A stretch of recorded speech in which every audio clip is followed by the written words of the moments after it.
What did you say to Jerry? I want him to tell me about his kinfolks. Well, I gotta hear her stories first. Her stories first. All right, I'm going back and forth here. Somebody make their mind up. This is a picture of your dad when he was 15 years old. This was made on Taylor Ranch in Yorktown, Texas, or just outside of Yorktown, Texas. We met on the weekend that my cousin was getting married. I went to Yorktown to be with my Aunt Regina and Uncle Frank Stepansky, whose oldest son Joe was getting married. And the wedding was to be on Monday, and we went up on a Saturday morning, and then Saturday night, Joe Stepansky and his younger brother Martin decided they were going to teach me how to dance. We went to a dance at Wasatch. How old were you? 15. And so we went to this dance at Wasatch, and they got me out on the floor, and I don't think my feet touched the floor more than a half a dozen times because they kept me dancing all evening. But during the course of the evening, this dance, he and his group of international old-timers were playing for this dance, and we went outside, to stand around and drink our sodas or beer or whatever anybody was drinking. And Everest was introduced to me by an older couple, Mamie and John Jalunka. Get that name right, Jalunka. And Did he drive a jalopy? yes. Oh, didn't everyone? But anyway, we were introduced that night, and we started corresponding, and eventually Everest came to Houston for a visit, and then I went back to visit my aunt and uncle, and also I went to visit Betty John's parents, Betty married my oldest brother, Johnny. Anyway, we would visit back and forth, and then when we were 19, we decided to get married. And Were we all married? we were married at Yorktown at Holy Cross Church. I think there was a picture of the interior of that church here. Y'all wrote letters back and forth for a while. Oh, yes, yes. Oh, what did you write about? I mean, what were your interests in common? Anything and everything. Where he was playing, what I was studying in high school. He didn't go to high school. He skipped high school. Oh. He went through 8 grades in a one-room schoolhouse. My goodness. And the teacher was very versatile. She taught them everything that every kid has ever gotten in school, including she taught the boys how to cook and embroider. There you go. And he embroidered and crocheted an edge on a scarf for his mother while he was in school. But this teacher was a former, she had been in the service, and this was in a day and age when women weren't really encouraged to go into the service, but she had a well-rounded education, and she imparted a great deal of that education to these students. But when your dad reached high school age, his parents really could not afford to subsidize a high school education. So consequently, when we were 19, we married, and we lived with his parents the first 4 months we were married. And then he was drafted into the service. We were married in February the 21st of 1944, and he went to the service in June of 44. He was drafted right after D-Day. And he was sent to Fort Sam, Houston in San Antonio for his induction training, and from there he was sent to Fort McClellan, Alabama for his basic training before going overseas. When he knew that when he was sent to Fort McClellan, I immediately packed what I had to have and clothes and linens, and went to Anniston, Alabama, which was as close as you could get to Fort McClellan. Spent 3 days in the guest house at Fort McClellan, and then found a one room that I could use, rent to be there, and got a job immediately at Cress's behind the candy counter of all places.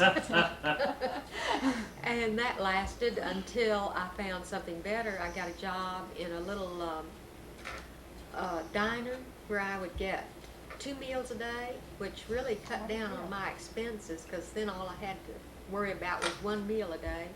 And I got my tips from that, from the service too. There was about 8 little stools and maybe half a dozen tables in this little diner, and short orders and that kind of stuff. and it was great. I met a lot of nice people and one or two objectionable ones, but you know, you can discount them. They don't really count. Anyway, I met a lot of nice people in Anniston, and people there were extremely friendly, and they were very good about renting their extra bedrooms to people who, like myself, who needed a place to stay. And I worked there until he was finishing his basic training, and then he had 30 days leave at home. So we came back to Houston, and then we spent most of that 30 days with his folks down at Taylor Ranch, because he needed to be with them, and a few days with my folks, and then he went overseas, and that was a bad time. And I know what people are going through today who are sending their loved ones over to. What part of the war did he fight in? I know he was in the Battle of the Bulge. He fought through the Battle of the Bulge. He was in the European Theater of Operations. And during the Battle of the Bulge, his feet became so frostbitten that he couldn't feel anything. And they sent him back to a field hospital. And from there, he was evacuated to a hospital in France. By then, we were in control of some areas of France, and he spent some time in a hospital in France, and then they sent him over to Scotland for a while, and to England, and then about the time he got well enough to get out of the hospital, they discovered his musical talent. He'd had me send him his accordion when he was in the hospital, and they found out he had all this musical talent, and they wouldn't put him back in the fighting lines. They put him in special services. And what did he do there? Musical entertainment for Isn't that something? people who are on R&R, and I'm sure he did a lot of entertaining of the officers too, who weren't back behind weren't out in the front lines with their men. And he stayed in special services, and I thank God for that every day, because if he'd had to go back into combat, you know. But anyway, when he came home, we went home to visit his folks for quite some time, you know, to give him the chance to be with him. And they wanted us to live with them, but he wanted to come back to Houston and go to college, because he had the opportunity to go to college under the GI Bill. And he knew that he would have more opportunities for playing music in Houston. So we settled in Houston and had started off with a one-bedroom kitchenette unit, you know, emergency or efficiency kitchenette. And from there we were able to rent a little 3-room house with a bedroom, a dining room, and kitchen, you know, full kitchen facilities. And then What kind of work did he do when he got out of Music. college? Well, I was Music. curious, because I knew at one time he had worked in a paper mill. no, No? never. Music was his only occupation. Music and teaching the accordion at the Renustica Studios. But when But he we did were, go to college, right? oh yes, I worked while he went to college, and then about the time that we were living over in near North Side in an apartment that had like a living room, a bedroom, and a kitchen. And it was like an old Victorian house that had been divided into 2 apartments. And we found out I was pregnant. And that winter, well, the winter before, we had windows that lacked that much of meeting. You know how foundations settle, and ice formed on the inside of the window. And we knew that we could not raise a baby in those conditions, so we started looking for a house. And he was working with Johnny Johnson at the time, and they were playing like the Silver Moon and Dickinson and the Army bases that were in the close proximity to Houston. And Eris just happened to find that they were building these houses out southeast of Houston, which is Greenway, where we bought the house, you know, which is still in the family today. And he was meeting his ride out there. He had to ride the bus out there to meet his ride to get to work. Well, they were picking up the girl singer whose picture you saw in one of these pictures, Mary Castle by name. They were picking her up there, so he just rode the bus out there to meet her. and they all rode to work together in one car. And he discovered these houses and we knew that we'd have to have something better than what we were living in. And so we started talking with the builders. That was Southern Builders, which was owned by Oscar Holcomb, who was the then mayor of Houston and had been for, I think, 20 years or more. And Sterling Hogan. Anyway, we started talking with them about buying a house. So they told us it would be $750 down, which was a lot of money in those days. $750 wasn't easy to come by. And then we kept talking with them, and every time we talked with them, we found out, you know, he was a musician. Well, musicians are terrible credit risks. They didn't know your daddy and I. They didn't know that we, you know, were good credit risks. So they asked then for double the down payment, which we managed to come up with. We were very hard working and scrimped and saved so that we could afford that down payment. And finally we ended up with about $2,100 that we put down on this house. And we knew what our payments would be, and we knew approximately what our utilities would be, and we knew we had a doctor bill to pay and a hospital bill to pay when the baby came, but we managed it. It wasn't easy. We might have 25 cents for entertainment for the whole month after we paid all the bills, but the bills were always paid and paid on time. And we moved into that house on July the 25th of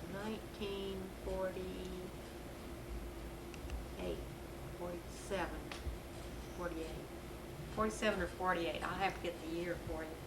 Get a chair. Anyway, we managed to pay the bills and have a quarter left for entertainment, and that paid for a pound of coffee, and we could make a batch of cookies and have somebody over to play cards. But your dad and I had a very good life together. We could sit down and talk about anything. I don't care what it was. We could sit down and talk about anything, and nobody ever got their feathers ruffled or out of sorts, and it was a good life. We had, 15 months after we delivered Jack, we had Bob. And he's so much like his dad that it's uncanny. He's taller than his dad, but he has his same good disposition. And then we waited about 3 years, and we had Patty. And she was really an answer to a prayer. We had 2 boys, and now we had a little girl. And a sweet little blonde curly-haired girl, too. And really, And then, 6 Well, years later, no, it was 5 years Oh. later, we had another little girl named Paula. And when I was on the delivery table, I told the doctor, I said, this better be a girl. If it isn't, it sure is going to mess up the bedroom plans. We're going to have to add another room to the house. So as soon as she delivered her, she says, you've got a girl. Your problems are all solved. And we really had your dad and I had a very good life together. Very good life. He was everything that a woman could ask for in a husband. He was good, he was kind, he was faithful, he was a good father. In fact, he was so tender-hearted that when it came to discipline, he couldn't discipline the children because it made him physically ill to discipline a child. He was very tender-hearted. He loved to stay up and watch the late shows with y'all when y'all were there. And he was just really a good all-around guy. We had our differences, but they weren't serious differences. We could always sit down and talk them out and work out whatever little problems there were. And I thank God for the 4 children that I had, because they've all grown up to be good citizens, good children, good individuals. They are making the most of their talents, and I thank God for them every day. I'm very proud of all of them. Very proud, just as proud as a mother can be. feel very fortunate to have some good in-laws too, some very good in-laws. You talking about the same bunch I know? The same bunch you know, and they're just fine people. Just fine people. Oh, yes. I had a very good life, and I'm grateful to God. Oh, we had made a tape to send to Jack. Right, when Jack was in Vietnam. Right, you we said- made a We made a Christmas tape from all of us, and my grandmother got on the tape and told and talked to Jack on the tape about. They were, they had a monkey in their Mars station. He was smart enough to work himself into the military air radio station, or service, to get out of the front lines. And thank God he did, because it couldn't have been very good to be in the front lines in Vietnam with no backing. And they had a monkey that they kept in the Mars station, and they would feed him beer. They would give him bubble gum. They would give him all kinds of exotic things that he never had in the wild. And I think grandmother sent him a package of bubble gum or something like that in his Christmas package for him to give to the monkey. And but that copy of her voice was the only copy in existence, and Everest took that tape and had records pressed for all the members of our family. Oh. And when we played that, we had the Christmas gathering at our house that year. And when he played that tape, that record, there wasn't a dry eye in the house. Of course, each one then had a copy of that record to take home with them. So whenever they wanted to hear Granny's voice, they had it. And I don't know if anybody else saw, but I was in the kitchen and he came in the kitchen and started crying. I put my arms around I him. know. He loved her too. She was just as good a mother. Your mother? My mother. Yeah. But it was a real cheerful message that she sent to Jack. She's talking about, now don't you give that baby monkey too much bubble gum now. Because she found out the monkey would swallow it. Oh. So, Always a big thing every year.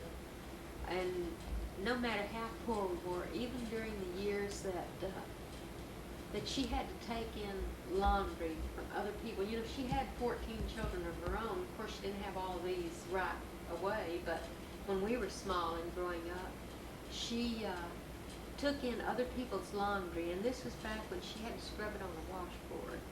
She did other people's laundry to earn a few pennies so that she could put something under the Christmas tree for everyone. And, you know, for those special times, like when you had to have a special pair of shoes because you were graduating from school, you know, grade school, or because they made quite a ceremony of it when you graduated from Catholic grade school at that time. You had really reached an achievement, and they knew that the majority of the students couldn't go on to Catholic high school because parents were in depression. They couldn't afford, so they had to transfer to public school. And so they made quite a to-do about their graduating and special. I remember my dress was a white, and it was a fabric similar to silk, but it wasn't silk because silk was too expensive, but it was a soft, silk-like fabric. Probably that soft rayon, what they call that? Crepe de chine. That crepe back satin. Well, it wasn't Wasn't quite as that? heavy as No. satin, but then we had to have a blue satin bolero jacket to wear over it, and that was long sleeves, but the blue satin on that white, which were the Blessed Virgin Mary's colors, you know, and this was very much part of our graduation. It was May, and the month of May is dedicated to the Blessed Virgin Mary. And the crowning of the statue in the church. I don't guess y'all had that when you were in grade school, but in Catholic school, when I went to school, there was a special ceremony where the statue that normally sat on the pedestal up high above the altar was brought down to a lower level, and they actually had a procession of these school children into the church, and they actually crowned that statue with a crown of flowers to signify her special month, and special hymns were sung to the, you know, for the in memory of the Virgin. And what she stood for in the Catholic Church. And I remember that, you know, things were really hard to come by during those years, that money was very tight. The fact that my mother washed other people's dirty laundry and ironed everything, you know, so that she could provide those pennies that it took to buy these things for us. But Christmas was always special with her. She really taught me my love of beauty. I can remember my first memory is of sitting in a kitchen chair with a diaper tied around me so I wouldn't fall off because I was too young to sit up by myself. And I had on a little white dress, and then there was a little, what they called a little sack. It had little sleeves to there and the little short jacket type, and it was edged with a real pretty lace, and it had, it was white cashmere, lightweight cashmere, and it was lined with like a china blue silk, and it had a little wreath of flowers, very pretty flowers that were hand embroidered by my aunt who made this for me, and they were in shades of pink and rose with green leaves, and I couldn't have been old enough to sit up by myself, so I had to be younger than 6 months old. And she had me tied in the chair so I wouldn't fall off. And you was wearing this. But she, yes, and she was pulling the jacket out so I could see the little wreath of flowers and showing me how pretty it was and repeating the word pretty in Polish, which is chatsy, chatsy, chatsy, how pretty, how pretty. And showing me the beauty of the flowers. And she's the one who gave me my love of gardening too, because by the time I was 3 years old, I could go out and weed a garden with her. I could tell the difference between the weed and the flower. Yeah. Because she, you know, had the interest in doing these things and had the patience to teach me. Father, well, he was a very hard-working individual. Having fathered 14 children, he didn't have an easy life. He worked. He was a hard worker. But when he came home, he wanted to just sit and relax and read his paper. After he'd had his dinner, he wanted to sit and relax and read his paper and smoke his pipe. And that rocking chair that's in my bedroom, he used to back that up to or turn it around so that he could prop his feet up on the window seat, and he would have his back facing the overhead bulb, which was the only light in the room. You know, one single light that dropped from the ceiling. And sitting there and reading his newspaper in the evening. Then occasionally we could interrupt him when we had a program like Amos and Andy on radio. He would stop for Amos and Andy, or Burns and Allen, or Fibber McGee. Fibber McGee was one of his favorites. He liked to listen to Fibber McGee and Molly. And other than that, he wasn't too interested in radio. He liked a good, happy comedy show. But they were kind of limited on TV, but Amos and Andy and Fibber McGee, those were two that were on pretty often. And he set a very good example for us when we were young children. He set an excellent example for us. He was a hard worker. He was energetic. The only time I ever saw my daddy cry was during the Depression years when he didn't know where, you couldn't get work. There was no work to be had. And he didn't know where the next quart of milk or the next loaf of bread was coming from to feed us. But we were fortunate. My grandmother had a farm northwest of Houston, well, where Candlelight Forest is today. The house and the property is still there. It's adjacent to Candlelight Forest. And he went out there and remodeled that house and built new stables, new hay barns, new cattle barns, new chicken houses, new implement barns, and I was going to say he was a carpenter, right? he was a carpenter. Yes, that was his profession, carpenter and a master cabinet maker. So he had tremendous skills, but during the Depression years, those skills weren't worth anything because people wouldn't hire you. They didn't have the money to pay you. But he went out on the farm and remodeled all of those, or redid all those buildings, and he added about 6 feet to the west side of my grandmother's house out there, added a new pantry, remodeled the kitchen, and added a screen porch on that west side so they could take some of their meals during warm weather out there. And of course they they provided us with all the vegetables that we could use, and eggs and butter and milk, some milk. And that really helped us through the Depression years. They didn't have any more money than anybody else had, and they were struggling to pay off the debts on the farm because when my grandfather died, he died without leaving a will. He died intestate, which meant that whoever was named executor had to decide whether or not to work to pay the farm off or to declare bankruptcy. Well, my Uncle Joe was named executor by the courts, and they elected, he and my Uncle Louis and Aunt Agnes decided to stay single to help grandmother by paying off the farm so that she would always have a secure home to live in. And they worked from, well, before sun up until after sundown to struggle to make a living on this truck farm, raising vegetables. And there would be times when they would load vegetables. I would help whenever I was out there, and any of my other brothers and sisters who would be out there, we would help them to prepare these vegetables for market. They had a farmer's market in downtown Houston where a farmer could take his produce and display it on tables and sell it. And many times he would load up that truck just full of produce, and he didn't take anything that had a blemish on it. Anything that had a blemish on it was kept at home for home use, for canning, or if it was beyond that use, then it was fed to the hogs because, they always kept hogs for their own use. They didn't raise any for market, but they butchered hogs for sausage and hams, and they didn't waste anything but squeal. Their lard to cook Right. There would be 5-gallon crocks of lard. In fact, they would smoke their sausage, and some of it they would put into these crocks and just pour that melted hog lard over it.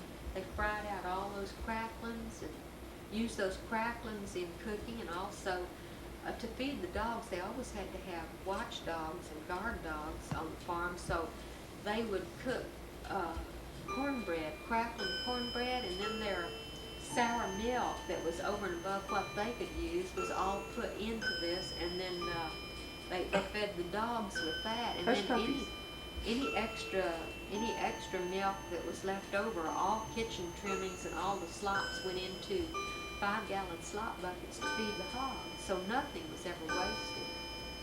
But after I was expecting Bob when they decided to sell this farm and move to Ledbetter, which they were getting into dairy farming, and that was like getting out of a frying pan and into the fire, because on the truck farm you worked from just before sunup until after sundown, but when you worked a dairy farm you worked from they started milking at 2:30 in the morning, and of course they would finish up sometime mid-morning, because they had not only to milk, but every piece of equipment had to be sterilized. All that milking system, they had runs of Pyrex tubing, and their milking machines, all that had to be washed and sterilized before they left the milk farm, because they never knew when a dairy inspector would show up. They had this huge vat. It had to be 10 or more feet wide, and it had to be at least 12 feet long, and it stood about 3 to 3.5 feet high of stainless steel that the milk all collected in before the truck came to empty it, and all of that had to be sterilized. The floors all had to be sterilized. So they would work at that until, say, mid-morning, and then go in and have a quick snack and go back out, because there were still garden and field crops. They had to raise part of their own food for these cattle. And then they'd have lunch, and maybe they'd get an hour's nap in the afternoon, and then they'd go back out and start feeding, because there were always calves to be taken care of too. And you never knew how many nights you were going to be up all night with some cows that were delivering that night. And they would finish milking about 10:30 at night. Then they could go in and have a bite to eat and go to bed for about 3 or 4 hours. And that was terrible. This really aged the 3 of them terribly. But they did this because they knew that grandmother's medical expenses needed to be taken care of. They discovered that she had diabetes after they had moved up to the dairy farm. And then she started getting these very forgetful spells where she would forget where she was and she'd get out of the house and wander, and they didn't know, that she might fall and get hurt. So my aunt would have to run back and forth, between the dairy barn and the house to make sure that she was all right. And it wasn't an easy life for them. But then after grandmother died, they sold off the dairy herd, and they started raising a few beef cattle for market. And this past July, Uncle Joe died. He was 88 years and 4 days. And up until, say, 3 months before he died, he was still ambulatory. He could get out and move around, but about 3 months before he died, he started falling. He couldn't control the muscles in his legs anymore. And so they put him in a hospital bed at home and took care of him there and promised him that they would never let him go into a nursing home because he just had a dread of nursing homes. But they took very good care of him up until the very end. But we went to visit him 1 month before he died, and he knew.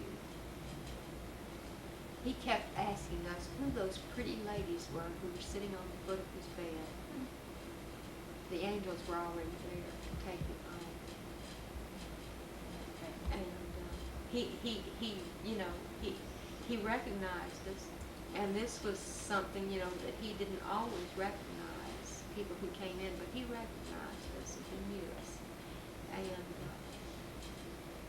I was glad that we made that last visit before he became, so emaciated that he couldn't live. But he just all but quit eating. They would try to give him something to eat every few minutes, try to give him something to drink, and he just got to the point where he wouldn't have anything. He was ready to go home, but he was determined to last through the 4th of July and the day beyond that, because his birthday was on the 3rd of July. My sister's birthday was on the 4th of July. And his only living brother's birthday was on the 5th of July. So he lasted till the 7th. Was there for all the birthdays? Oh, yes, he lasted through all of those birthdays, and that was sheer determination on his part, because he was a very determined individual. Remind us what he and Daddy used to get into at the kitchen table with the hot water and donuts. Oh, you'll have to get into that, because I don't remember, except Uncle Joe was always taking those cake donuts with the cinnamon on them and dipping them in hot water, and Daddy would always tease him about that. I remember. Uncle Joe had probably had his quota of coffee for the day. Uh-huh. And instead of drinking anything else, hot water. But he wouldn't drink the hot water. He'd He dip was- the donuts in the hot water That's one and way then to eat warm. them. That's one way to warm the donut. Did you make that? Uh-huh. Didn't they cover